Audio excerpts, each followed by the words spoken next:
Welcome back, students. So in this video we are discussing the basic carpentry tools. So we are going to show you the basic carpentry tools. So we have categorized all the carpentry tools into broad 8 categories. So the first category of the tools are the measuring tools. So here are the measuring tools which we use to measure the dimensions of timber pieces. So here is the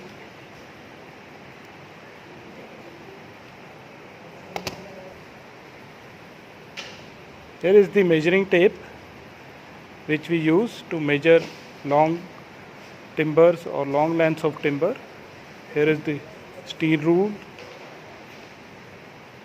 which we use to measure small pieces of timber.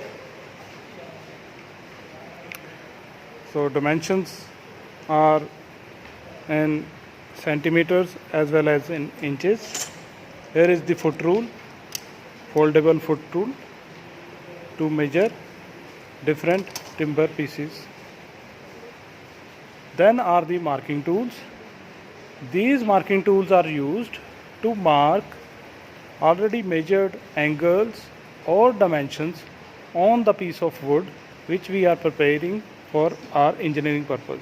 The first tool which we use to measure right angle between the two adjacent sides of the wood piece is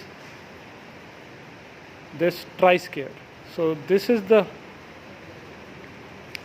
tool which we use to measure right angle or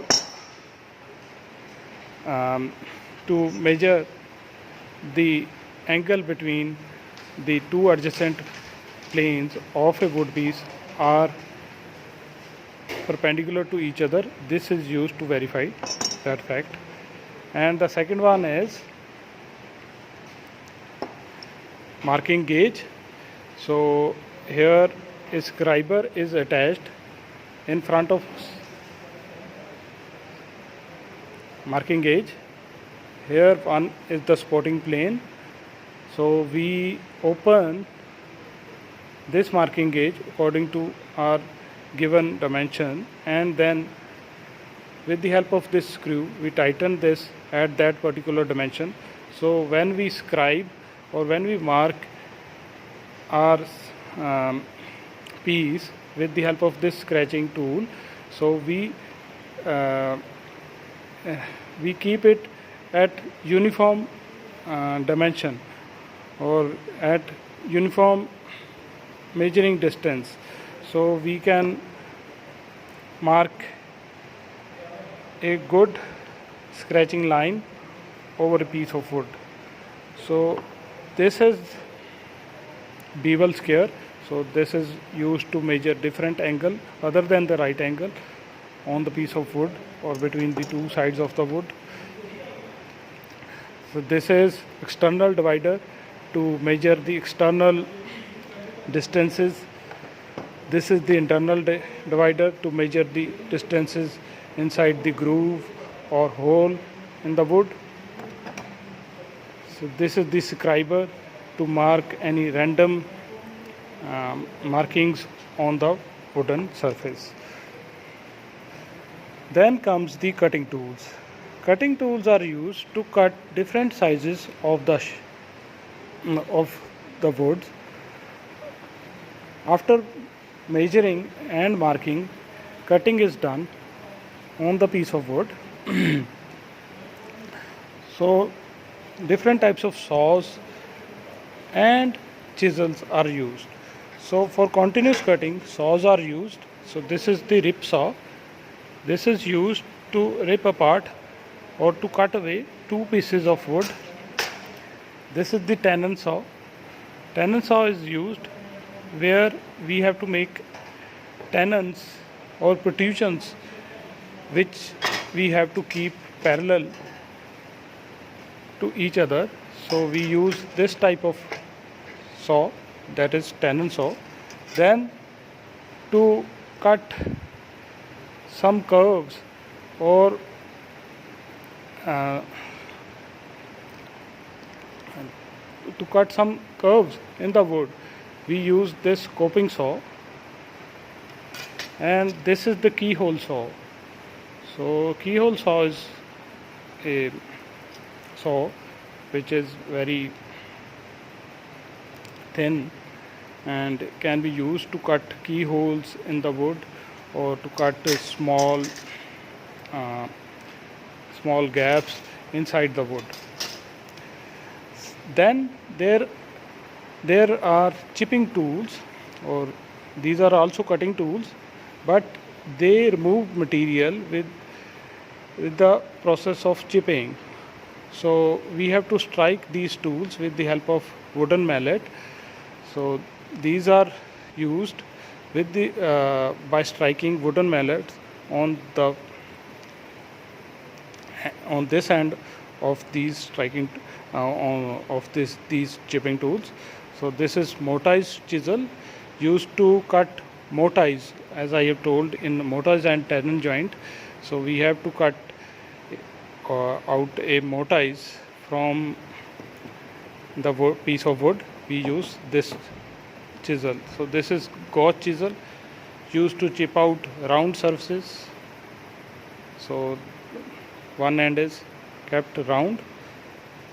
This is firmer chisel used to chip out flat surfaces. Then after cutting and chipping, we need to do planing on the piece of wood, which we do with the help of these jack planes. So these are the jack planes. So a blade is provided on this side, and this is 9-inch iron jack plane, this is 14-inch iron jack plane, and this is wooden block plane.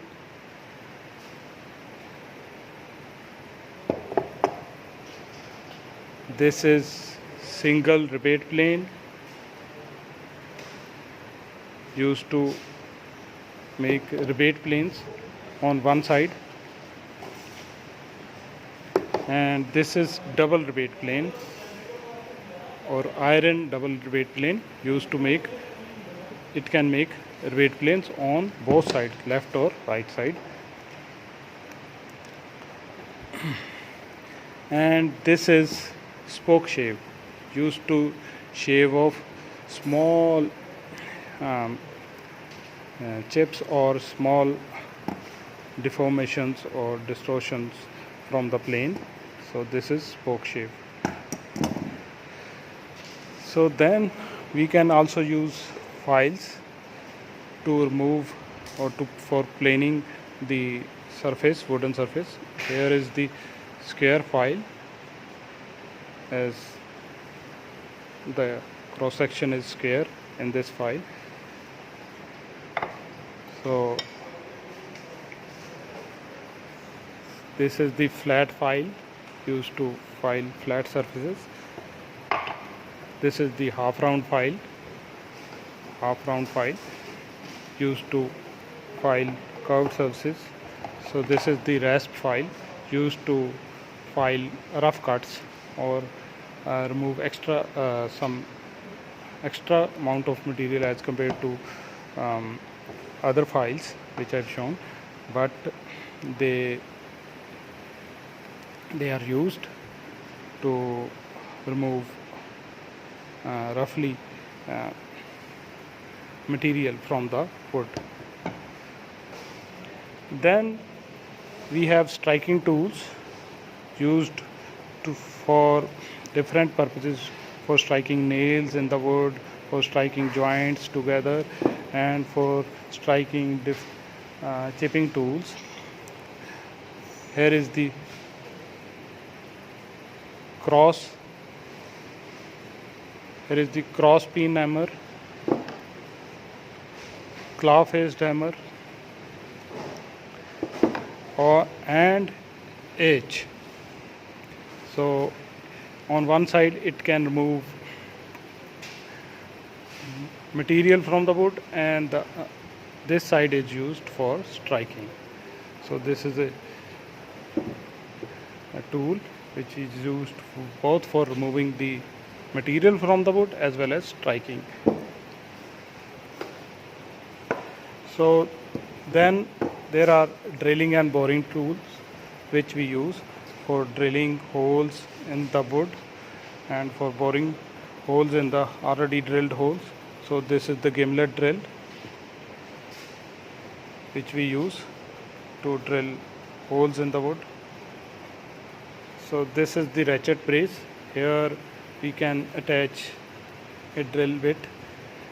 So this is used to drill holes in brittle pieces like glass and very thin veneers. So then there is hand drill, which we use to drill holes in the wood. Then there are holding tools to hold our workpiece or wooden piece on which we are working. So these are portable